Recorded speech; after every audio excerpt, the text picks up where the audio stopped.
الحمد لله رب العالمين والعاقبة للمتقين والصلاة والسلام على سيد الأنبياء والمرسلين أما بعد فأعوذ بالله من الشيطان الرجيم بسم الله الرحمن الرحيم ومن يقنت منكن لله ورسوله وتعمل صالحا صدق اللہ العظیم۔ 22ویں پارے کا آغاز یہاں سے ہوتا ہے اور اس کی دوسری آیت میں خالق کائنات نے ازواج مطہرات کو خاص ہدایات فرمائی۔ یا نساء النبی لستن کاحد من النساء، یہاں سے خالق کائنات نے ایک تو ازواج مطہرات کا مقام بیان فرمایا کہ ان کا جو مقام ہے وہ دیگر عورتوں سے بڑھ کر ہے، کیونکہ وہ نساء نبی کی بیویاں ہیں۔ وہ اس لیے اگر وہ تقوی اختیار کریں گی، یہ آگے ہدایات ہیں، تو وہ ثواب 2 گنا ملے گا، اور اگر گناہ کریں گی تو عذاب بھی 2 گنا ملے گا۔ یہاں انہیں 6 ہدایات بھی دی۔ وہ یہ کہ اگر کوئی بندہ مسئلہ پوچھنے آئے تو جان بوجھ کر نزاکت سے بات نہ کریں، وگرنہ وہ شخص جس کے دل میں مرض ہے اس کے دل میں طمع پیدا ہوگی۔ نمبر 2، اپنے گھروں میں قرار کے ساتھ رہیں۔ نمبر 3، قدیم جاہلیت کی طرح بناؤ سنگار نہ دکھاتی پھریں۔ نمبر 4، نماز کی پابندی کیا کریں۔ نمبر 5، زکوٰۃ ادا کیا کریں۔ نمبر 6، اللہ تعالیٰ اور اس کے رسول صلی اللہ علیہ وآلہ وسلم کی اطاعت کیا کریں۔ تو یہ ہدایات اگرچہ ازواج مطہرات کو ہیں، لیکن اس میں دیگر تمام مسلمان عورتیں بھی شامل ہیں۔ آگے فرمایا انما یرید اللہ لیذہب عنکم الرجس اہل البیت ویطہرکم تطہیرا۔ مذکورہ ہدایات پر عمل کرنے کا فائدہ اور نتیجہ یہ ہوگا کہ ازواج مطہرات سے اللہ تعالیٰ گندگی کو دور رکھ کر ایسی پاکیزگی عطا فرمائیں گے جو ہر طرح سے مکمل ہوگی۔ سیاق و سباق ما قبل اور ما بعد، ان میں ازواج مطہرات کا ہی ذکر چل رہا ہے، اس لیے ازواج مطہرات و اہل بیت کا براہ راست مصداق ہے۔ اور اہل سنت والجماعت کا اجماعی عقیدہ ہے کہ اہل بیت میں پہلے پیغمبر علیہ السلام کی بیویاں، پھر پیغمبر علیہ السلام کی اولاد، پھر اولاد کی اولاد، اور پھر داماد شامل ہیں۔ آیات کے سیاق و سباق ما قبل ما بعد ازواج مطہرات و اہل بیت کا براہ راست مصداق ہیں یہاں پر، جبکہ عمومی الفاظ اور صحیح مسلم کی حدیث کے مطابق چاروں بنات حضرت زینب، حضرت ام کلثوم، حضرت رقیہ اور سیدہ کائنات فاطمہ الزہرا رضی اللہ تعالی عنہن، یہ اور ان کی اولاد اور حضرت علی رضی اللہ تعالی عنہ اس میں شامل ہیں۔ آگے خالق کائنات نے فرمایا وَمَا كَانَ لِمُؤْمِنٍ وَلَا مُؤْمِنَةٍ إِذَا قَضَى اللَّهُ وَرَسُولُهُ۔ اس آیت کا شان نزول یہ ہے کہ جب رسول اللہ صلی اللہ علیہ وآلہ وسلم نے حضرت زید بن حارثہ کا نکاح اپنی پھپھی کی بیٹی حضرت زینب بنت جہش کے ساتھ کرنا چاہا، تو حضرت زینب اور ان کے بھائی عبداللہ بن جہش کو یہ بات ناگوار گزری، کیونکہ حضرت زید آزاد کردہ غلام تھے، جبکہ حضرت زینب جو ہیں وہ قریشی خاندان سے تھیں۔ صاف ظاہر ہے کہ اونچے خاندان والی عورت کا ایک آزاد کردہ غلام سے نکاح یہ معیوب سمجھا جاتا تھا، تو اللہ تعالیٰ نے اس آیت کو نازل فرمایا کہ جب اللہ تعالیٰ یا اس کا رسول کسی کام کا فیصلہ فرما دے تو پھر کسی مومن اور مومنہ کی شان کے لائق نہیں کہ وہ اس فیصلہ کو قبول نہ کریں۔ اس آیت کے نزول کے بعد دونوں بہن بھائیوں نے انہوں نے اس فیصلہ کو تسلیم کیا اور نکاح پر وہ راضی ہو گئے۔ آگے خالق کائنات نے ذکر فرمایا وَإِذْ تَقُولُ لِلَّذِي أَنْعَمَ اللَّهُ عَلَيْهِ وَأَنْعَمْتَ عَلَيْهِ، کہ آپ صلی اللہ علیہ وآلہ وسلم نے حضرت زید بن حارثہ کا نکاح اپنی پھپھی کی بیٹی حضرت زینب سے کرا دیا۔ چونکہ زینب بنت جہش اونچے خاندان سے تھیں، زید آزاد کردہ غلام تھے، اس لیے ان کی آپس میں ان بن رہتی تھی۔ بلاخر حضرت زید رضی اللہ تعالیٰ عنہ نے نبی اکرم صلی اللہ علیہ وآلہ وسلم سے طلاق دینے کے لیے مشورہ کیا، تو آپ صلی اللہ علیہ وآلہ وسلم نے فرمایا اللہ تعالیٰ سے ڈریں، طلاق نہ دیں اور ایک دوسرے کے حقوق ادا کرتے رہیں۔ اللہ تعالیٰ نے نبی اکرم صلی اللہ علیہ وآلہ وسلم کو وحی کے ذریعے آگاہ فرما دیا تھا کہ طلاق ہوگی، اس کے بعد آپ حکم خداوندی سے حضرت زینب سے نکاح کریں گے۔ لیکن نبی کریم صلی اللہ علیہ وآلہ وسلم اس کا اظہار نہیں فرما رہے تھے، کیونکہ آپ صلی اللہ علیہ وآلہ وسلم کا نکاح ہونے سے مخالفین کو اعتراضات کا موقع مل جاتا کہ اپنے منہ بولے بیٹے کی بیوی سے نکاح کر لیا ہے۔ لیکن اللہ تعالیٰ نے نبی اکرم صلی اللہ علیہ وآلہ وسلم کے ذریعہ اس رسم کو مٹانا تھا کہ منہ بولا بیٹا احکامات میں حقیقی بیٹے کی طرح نہیں ہے۔ اس لیے حضرت زینب رضی اللہ تعالی عنہا، حضرت زید رضی اللہ تعالی عنہ نے جب حضرت زینب کو طلاق دی تو اس کے بعد نبی کریم صلی اللہ علیہ وآلہ وسلم کا نکاح ان کے ساتھ ہوا۔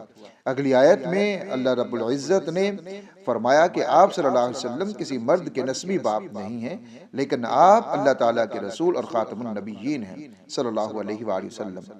یہاں پر خالق کائنات نے وَلَٰكِن رسول اللہ وخاتم النبیین، اہل سنت والجماعت کے عقیدہ کے مطابق نبی اکرم صلی اللہ علیہ وآلہ وسلم تمام نبیوں میں سب سے آخری نبی ہیں۔ آپ صلی اللہ علیہ وآلہ وسلم کو آخری نبی ماننا ضروری ہے، نبی بھی مانیں گے، آخری نبی بھی مانیں گے۔ جو آپ صلی اللہ علیہ وسلم کو نبی نہ مانے وہ بھی دائرہ اسلام سے خارج ہے، اور جو نبی اکرم صلی اللہ علیہ وسلم کو نبی تو مانے مگر آخری نبی نہ مانے وہ بھی دائرہ اسلام سے خارج ہے۔ آگے خالق کائنات نے فرمایا یا ایھا النبی انا ارسلناک شاہدا ومبشرا ونذیرا۔ یہاں دو آیات میں نبی اکرم صلی اللہ علیہ وآلہ وسلم کی 5 صفات کو بیان کیا گیا۔ آپ صلی اللہ علیہ وآلہ وسلم قیامت کے دن اپنی امت یا دیگر انبیاء علیہ السلام کی امتوں پر گواہی دیں گے۔ جب گزشتہ امتیں اپنے نبیوں کی تکذیب کریں گی، بشارت دینے والے، ڈرانے والے، اللہ تعالیٰ کے حکم سے اللہ تعالیٰ کی طرف بلانے والے ہیں، اور ایسے چراغ ہیں جو امت کو روشن کرتے ہیں۔ آگے فرمایا یا ایھا النبی انا احللنا لک ازواجک اللاتی آتیت اجورہن۔ یہاں سے نبی اکرم صلی اللہ علیہ وسلم کی چند ایک خصوصیات بیان ہو رہی ہیں۔ نمبر 1، 4 سے زائد بیویاں آپ کے لیے حلال ہیں۔ نمبر 2، مال فے جو ہے، جو اس میں باندی آپ کی ملکیت میں آ جائے تو آپ کے لیے حلال ہے۔ خاصیت اس طرح ہے کہ تقسیم سے پہلے آپ کسی باندی کو لے سکتے ہیں۔ نمبر 3، آپ صلی اللہ علیہ وسلم کے لیے چچا کی بیٹیاں، پھوپھی کی بیٹیاں، ماموں کی بیٹیاں، خالہ کی بیٹیاں صرف وہ حلال ہیں جنہوں نے آپ صلی اللہ علیہ وآلہ وسلم کے ساتھ ہجرت کی۔ نمبر 4، اگر کوئی ایمان والی عورت اپنے آپ کو نبی پاک صلی اللہ علیہ وآلہ وسلم کے لیے ہدیہ کرے بغیر حق مہر کے، اور پیغمبر پاک صلی اللہ علیہ وسلم اس سے نکاح کرنا چاہیں تو نکاح ہو سکتا ہے۔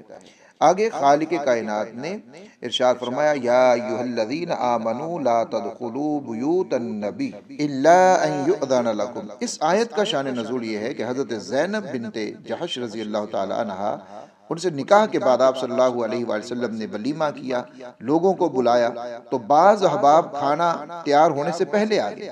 اب حضور اکرم صلی اللہ علیہ وآلہ وسلم کا گھر تو چھوٹا سا تھا، بٹھانے کی جگہ نہیں تھی۔ حضرت زینب دیوار کی طرف رخ کر کے بیٹھ گئے۔ کھانا کھا لیا گیا لیکن بعض لوگ نہیں اٹھے اور وہیں باتیں کرنے کے لیے بیٹھ گئے۔ رسول اکرم صلی اللہ علیہ وآلہ وسلم کو یہ ناگوار گزرا، آپ اٹھ کر باہر تشریف لے گئے۔ آپ جب واپس آئے تو دیکھا کہ لوگ پھر بھی بیٹھے ہیں۔ اس سے آپ کو ناگواری ہوئی تو ان لوگوں کے احساس ہوا اور وہ اٹھ کر چلے گئے۔ اس آیت میں فرمایا کہ 3 باتوں کا خیال رکھنا چاہیے۔ جن کو کھانے پر بلایا جائے صرف وہی آئیں، کھانے سے پہلے جا کر نہ بیٹھیں، اس سے میزبان کو مشغول ہونا پڑتا ہے۔ کھانا کھا کر چلے جایا کریں، وہاں بیٹھے نہ رہیں۔ آج بھی ان آداب کی رعایت کرنا یہ بہت زیادہ ضروری ہے۔ آگے خالق کائنات نے فرمایا وَمَا كَانَ لَكُمْ أَن تُؤْذُوا رَسُولَ اللَّهِ وَلَا أَن تَنكِحُوا أَزْوَاجَهُ مِن بَعْدِهِ أَبَدًا۔ اس آیت مبارکہ میں ازواج مطہرات سے نکاح کی حرمت یہ نص قطعی سے ثابت ہو رہی ہے، اس وجہ سے کہ طبعی اور فطری ہے کہ جو غیور آدمی ہے وہ اپنی منکوحہ کو خواہ طلاق دے دے، کسی اور کو اس کا شوہر بننا اسے طبعاً ناگوار گزرتا ہے۔ عام بندے کی طبعی ناگواری کا خیال نہیں رکھا گیا، لیکن پیغمبر پاک صلی اللہ علیہ وآلہ وسلم کے اس طبعی تقاضے کا اللہ رب العزت نے خیال فرمایا۔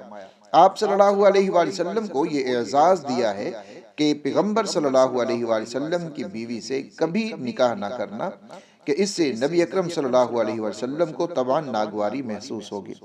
آگے فرمایا یا ایھا النبی قل لازواجک وبناتک ونساء المؤمنین یہاں اللہ رب العزت نے اپنے پیغمبر صلی اللہ علیہ وآلہ وسلم سے فرمایا کہ اپنی بیویوں، اپنی بیٹیوں اور ایمان والی عورتوں سے فرمائیں کہ وہ پردہ کریں۔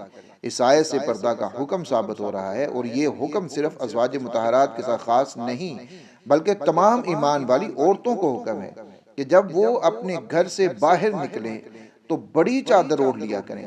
ایسی چادر ہونی چاہیے جس سے جسم کی ساخت چھپ جائے، چادر ہو یا برقع ہو، دونوں میں اس چیز کا خیال رکھنا چاہیے۔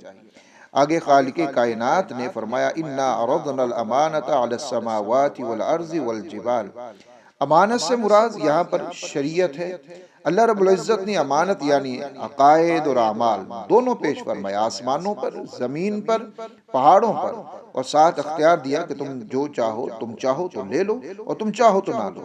تو آسمان، زمین اور پہاڑوں نے اس بار کو، اس وزن کو اٹھانے سے انکار کر دیا، اور نوع انسانی نے اس کو اٹھا لیا۔ آگے سورہ سبا کا آغاز ہوتا ہے۔ اس سورت میں قوم سبا کا واقعہ بیان کیا گیا ہے، اس لیے اسی کے نام کے اوپر اس سورت کا نام ہے۔ یہاں خالق کائنات نے پہلے حضرت داؤد علیہ السلام کے جو فضائل ہیں ان کو بیان کیا، وَلَقَدْ آتَيْنَا دَاوُودَ مِنَّا فَضْلًا، کہ حضرت داؤد علیہ السلام کو اللہ رب العزت نے جو فضائل عطا فرمائے، حسن صوت ان کو عطا فرمایا۔ جب حضرت داؤد علیہ السلام تسبیح و ذکر کرتے تھے تو اللہ تعالیٰ نے پہاڑوں اور پرندوں کو مسخر کر دیا تھا اور انہیں حکم دیا تھا حضرت داؤد علیہ السلام کے ساتھ مل کر تسبیح کریں۔ مزید یہ کہ اللہ تعالیٰ نے لوہے کو ان کے لیے نرم فرما دیا تھا، وہ اپنے ہاتھ سے اسے موڑ کر زرہ بناتے تھے، بڑے عمدہ طریقے اور سلیقے سے بناتے تھے۔ آگے خالق کائنات نے حضرت سلیمان علیہ السلام کا ذکر فرمایا کہ اللہ تعالیٰ نے ہوا کو حضرت سلیمان علیہ السلام کے تابع فرما دیا تھا، اور وہ اس کے ذریعے دور دراز کا سفر مختصر وقت میں طے کر لیتے ہیں۔ تخت ہوا میں اڑتا، ایک مہینے کی مسافت صرف ایک صبح یا شام میں طے کر لیتا۔ جنات کو بھی اللہ تعالیٰ نے آپ علیہ السلام کے تابع کر دیا تھا، جیسے چاہتے ان سے کام لیتے۔ تانبے کا چشمہ بھی تھا، اس سے برتن بنائے جاتے۔ آگے اللہ رب العزت نے حضرت سلیمان علیہ السلام کی وفات کا بھی ذکر فرمایا ہے۔ فَلَمَّا قَضَيْنَا عَلَيْهِ الْمَوْتَ، سلیمان علیہ السلام ایک دن عبادت کے لیے عصا لے کر کھڑے ہو گئے۔ جنات دیکھ رہے تھے کہ آپ عبادت کے ساتھ ساتھ ہماری نگرانی بھی کر رہے ہیں۔ اسی دوران ملک الموت نے اللہ کے حکم سے آپ کی روح کو قبض کر لیا۔ آپ علیہ السلام فوت ہو گئے، لیکن جنات یہی سمجھتے رہے کہ حضرت سلیمان علیہ السلام زندہ ہیں اور وہ نگرانی کر رہے ہیں۔ ایک سال تک تقریباً جنات اپنے کام میں لگے رہے۔ جب تعمیر کا کام مکمل ہوا، اللہ تعالیٰ نے دیمک کے کیڑے کو بھیجا، اس نے سلیمان علیہ السلام کے عصا کو کھایا تو عصا ٹوٹا، تو سلیمان علیہ السلام کا جسم مبارک زمین پر آ گیا۔ پھر جنات کو پتا چلا کہ سلیمان علیہ السلام کو فوت ہوئے تو ایک سال گزر گیا اور ہم کام میں لگے رہے۔ اس سے دو باتیں مقصود تھیں، بیت المقدس کا باقی جو کام تھا وہ مکمل ہو جائے، اور یہ واضح ہو جائے کہ جنات عالم الغیب نہیں ہے، جنات غیب کی خبریں نہیں رکھتے۔ آگے خالق کائنات نے قوم سبا کا ذکر فرمایا، اس کے واقعہ کو بیان فرمایا۔ لَقَدْ كَانَ لِسَبَإٍ فِي مَسْكَنِهِمْ آیَةٌ، قوم سبا کے رہنے کی جگہ میں اللہ تعالیٰ نے برکت عطا فرمائی تھی۔ ملک یمن کے دارالحکومت کا نام صنع ہے۔ اس سے 3 منزل کے فاصلے پر ایک شہر تھا معارف، اس میں یہ قوم آباد تھی۔ یہ بہت خوبصورت جگہ تھی، ان کی سڑکوں کے دونوں طرف پھلدار باغات کے سلسلے بڑی دور تک وہ پھیلے ہوئے تھے۔ پہاڑوں کے دامن میں ایک وادی میں یہ شہر آباد تھا۔ یہاں کے بادشاہوں نے پہاڑوں کے درمیان ایک مضبوط ڈیم بنا دیا تھا جس میں پانی کا ایک بڑا ذخیرہ محفوظ کر لیا جاتا۔ پہاڑوں سے آنے والا پانی، بارشوں کا پانی اس میں ذخیرہ ہوتا تھا۔ جب انہوں نے اللہ تعالیٰ کی اس عظیم نعمت کی ناقدری کی تو اللہ تعالیٰ نے بند توڑنے کے لیے چوہے بھیجے، اور ان چوہوں نے بنیادوں کو کاٹا، وہ بند ٹوٹ گیا اور تباہی بربادی ہو گئی۔ اللہ تعالیٰ نے آگے فرمایا اور ذکر فرمایا کہ غور و فکر کی دعوت دی۔ اللہ رب العزت نے مشرکین مکہ آپ صلی اللہ علیہ وآلہ وسلم کو مجنون کہا کرتے تھے۔ اس آیت میں اللہ رب العزت نے آگے فرمایا قُلْ إِنَّمَا أَعِظُكُمْ بِوَاحِدَةٍ أَن تَقُومُوا لِلَّهِ مَثْنَىٰ وَفُرَادَىٰ۔ یہاں خالق کائنات نے فرمایا کہ آپ ان سے فرمائیں کہ میں تمہیں ایک بات کی نصیحت کرتا ہوں کہ تعصب اور ضد کو چھوڑ کر انصاف کرتے ہوئے آپس میں مشورہ کرو، یا تنہائی میں بیٹھ کر سوچ بچار کرو کہ محمد صلی اللہ علیہ وآلہ وسلم تمہارے اندر 40 سال تک رہے، بچپن سے لے کے اب تک یہ سارے حالات تمہارے سامنے ہیں۔ ان کی صداقت اور امانت دیانت کہ تم بھی قائل ہو، کیا ایسا شخص مجنون ہو سکتا ہے؟ آگے سورۃ الفاطر اس کا آغاز ہوتا ہے۔ اس سورت کی پہلی آیت میں فاطر کا لفظ ہے، اسی مناسبت سے اس کا نام رکھا گیا۔ سورہ فاطر مکی صورت ہے، دیگر مکی صورتوں کی طرح اس میں بھی توحید، رسالت اور آخرت کو ثابت کیا گیا۔ مزید نبی کریم صلی اللہ علیہ وآلہ وسلم کو تسلی دی گئی کہ مشرکین اور کفار کی تکذیب سے پریشان نہ ہوا کریں، آپ کی ذمہ داری صرف تبلیغ کرنا ہے۔ اور اللہ رب العزت نے فرشتوں کو اپنا قاصد بنا کر بھیجا ہے۔ قاصد کا معنی یہ ہے کہ اللہ تعالیٰ اور اللہ کے رسول صلی اللہ علیہ وسلم کے درمیان فرشتے واسطہ ہوتے ہیں۔ فرشتوں میں سے کسی کے 2 پر ہیں اور کسی کے 3 ہیں، کسی کے 4 ہیں، لیکن اس میں حصر نہیں، اس سے زائد بھی ہو سکتے ہیں، جیسے حضرت جبریل امین کے بارے میں روایت ہے کہ ان کے 600 پر ہیں۔ خالق کائنات نے آگے فرمایا الیہ یصعد الکلم الطیب والعمل الصالح یرفع۔ پاک کلمات سے مراد کلمہ توحید ہے اور اس کے علاوہ دیگر اذکار بھی اس میں شامل ہیں۔ اللہ تعالیٰ کی طرف ان کے چڑھنے کا مطلب یہ ہے کہ وہ کلمات اللہ تعالیٰ کے نزدیک مقبول ہو جاتے ہیں، اور نیک عمل کے اس کلمہ کو اوپر اٹھانے کا مطلب یہ ہے کہ ان کلمات کی نفس قبولیت کے لیے تو اعمال شرط نہیں، لیکن قبولیت تامہ کے لیے اعمال شرط ہیں۔ آگے فرمایا ثم اورثنا الکتاب الذین اصطفینا من عبادنا۔ ام المومنین حضرت عائشہ صدیقہ رضی اللہ تعالی عنہ اور دیگر صحابہ اکرام رضی اللہ عنہم اجمعین سے یہ بات ثابت ہے کہ ظالم، معتدل اور سابق بالخیرات، یہ تینوں امت محمدیہ کے منتخب افراد ہیں۔ اللہ تعالیٰ نے اس کتاب کے لیے امت محمدیہ کو چنا، ان میں ظالم، معتدل اور بہت اچھے بھی ہیں۔